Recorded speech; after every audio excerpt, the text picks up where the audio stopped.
Welcome to the Explainer. Today, we are embarking on a truly exhaustive, deep dive masterclass into Nassim Nicholas Taleb's profound philosophy on risk, fairness, and the hidden mechanics of reality. That's right. We are leaving absolutely no stone unturned here. We're going to completely unpack this brilliant framework together, step by step. Our source material for this deep dive is the groundbreaking text, Skin in the Game. And listen, we aren't just skimming the surface today. We are going to decode the hidden rules that actually govern society, wealth, and survival. Let me just kick things off with a question for you to think about. What happens when you give advice, but you don't actually pay the price if that advice is wrong? That right there is our hook into the core concept of asymmetry. Just imagine the sheer danger of a world run by people who are completely insulated from the consequences of their own actions. Exactly! So here is our syllabus for today. We'll be dissecting 5 key concepts. Number 1, the myth of Antaeus. Number 2, the intellectual yet idiot. Number 3, the stubborn minority rules. Number 4, the poison of wealth. And finally, number 5, the logic of risk. Let's jump right in. Starting with section 1, the myth of Antaeus. Learning through pain. To really understand this, the author uses the ancient myth of Antaeus. Now, Antaeus was a giant who was utterly invincible, but there was a catch. He derived his immense strength purely from physical contact with his mother, Earth. During a fight, Hercules figured this out. He lifted Antaeus off the ground, severing that contact, and without it, Antaeus lost all his power and was crushed. The underlying intent here is absolutely crucial.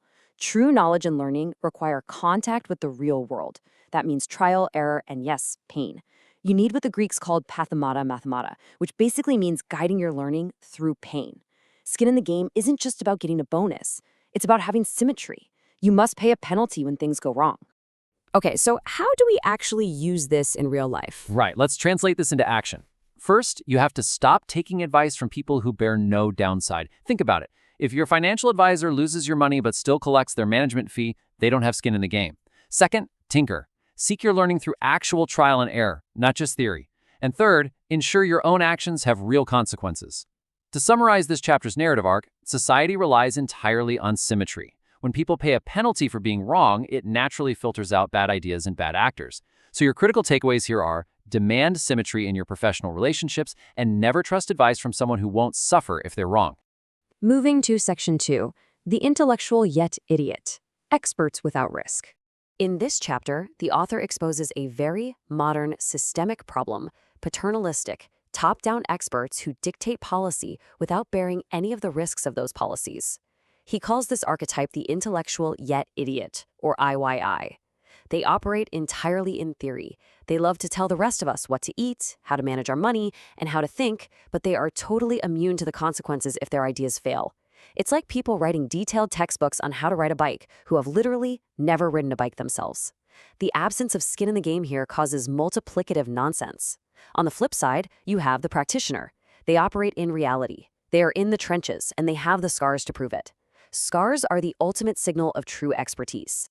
So how do we actually use this in real life? You follow this exact rule. Don't tell me what you think, just tell me what's in your portfolio. Action without talk always supersedes talk without action. In your own career, you need to strive to be the practitioner. Make sure your successes and your failures are visibly tied to your own decision-making. To summarize this chapter clearly, you must beware the expert who risks nothing. The high-impact takeaways you need to lock in are: true expertise is forged through real-world risk, not just looking at data in an ivory tower. You have to beware of interventionists, people who disrupt complex systems trying to help, but pay no price when their interventions cause a disaster. And finally, look for scars. Scars are the ultimate, undeniable proof of skin in the game. Let's move to section 3, the stubborn minority rules. This chapter gets really fascinating because we're unpacking the mechanics of complex systems. Think about an ant colony. If you study just a single ant, you will never, ever understand how the whole colony operates.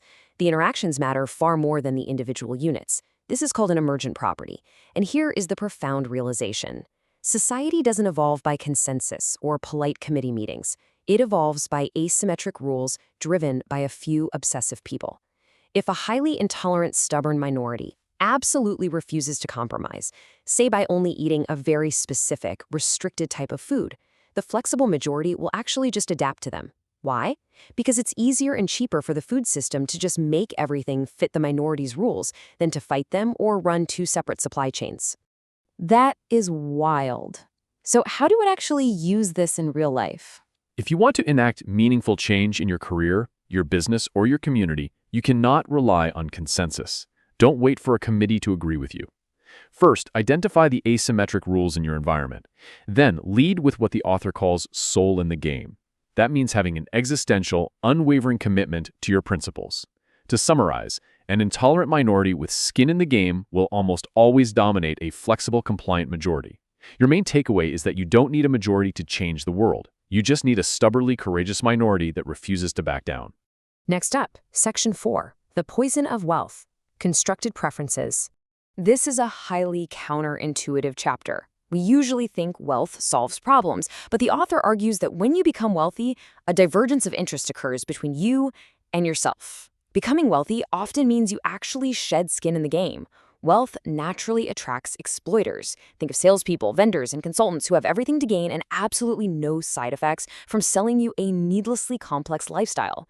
Because of this, you end up trading your genuine, simple preferences for highly complicated ones that were completely constructed by someone else who was just profiting off your success.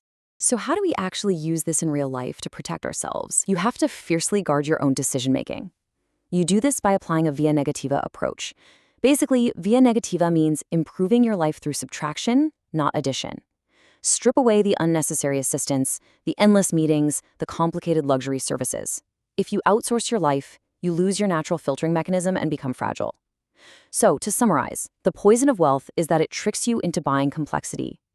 Your critical takeaways are to fiercely guard your preferences from vendors, always look for ways to subtract rather than add, and fundamentally redefine your metrics. Measure your success by maximal free time and autonomy, not by a packed, exhausting schedule.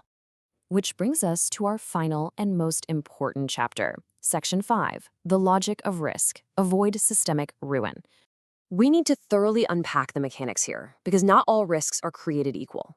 There is a massive, structural difference between everyday beneficial risk and systemic ruin. Everyday risk has contained consequences. If you fail, you get a little bruised, but it promotes learning, adaptation, and growth. Systemic ruin, however, is completely unrecoverable. It is terminal downside, total destruction. If a strategy or a risk involves even a tiny possibility of total systemic ruin, you simply cannot take it. It doesn't matter how high the potential upside is. Wow. So how do we actually use this in real life? We have to fundamentally redefine rationality. As this quote perfectly captures, rationality is only what aids survival and avoids ruin. That's it. It doesn't matter how beautiful or logical a strategy looks on a spreadsheet. If it exposes you to systemic ruin, the benefits will never, ever offset the risks in your finances, your business, or your health. Survival is priority number one, because if you don't survive, you can't play the game tomorrow. Let's look in the summary and takeaways for this crucial concept. You can actually be highly risk-loving, but completely averse to ruin at the same time. They are not mutually exclusive. In fact, that's the ideal state. Secondly, every single risk you take adds up over time, so you must manage your exposure relentlessly. And finally, true rationality is purely the avoidance of systemic ruin. All right, this brings us to our final book-wide synthesis. Let's pull back and look at the absolute bird's-eye view of this masterclass. When we connect all of these chapters together, the myth of Antaeus, the dangers of the intellectual yet idiot, the stubborn minority, the poison of wealth, and avoiding systemic ruin, they all merge into one single cohesive vision. True knowledge, true fairness, and true survival require symmetry. You simply cannot understand the world, and you certainly cannot navigate it safely without bearing your own risks. The author summarizes this so beautifully and poetically in the epilogue.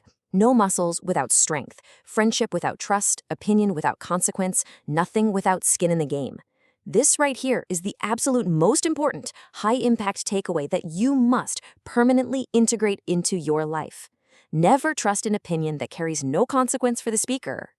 We want to leave you with this final, provocative thought so you can audit your own life today. Look closely at your circumstances. Where in your career, your relationships, or your daily decisions are you transferring your risks to someone else? Or conversely, who is quietly transferring their risks onto you? Find those hidden asymmetries and fix them. Thank you so much for joining us for this explainer. We'll see you next time.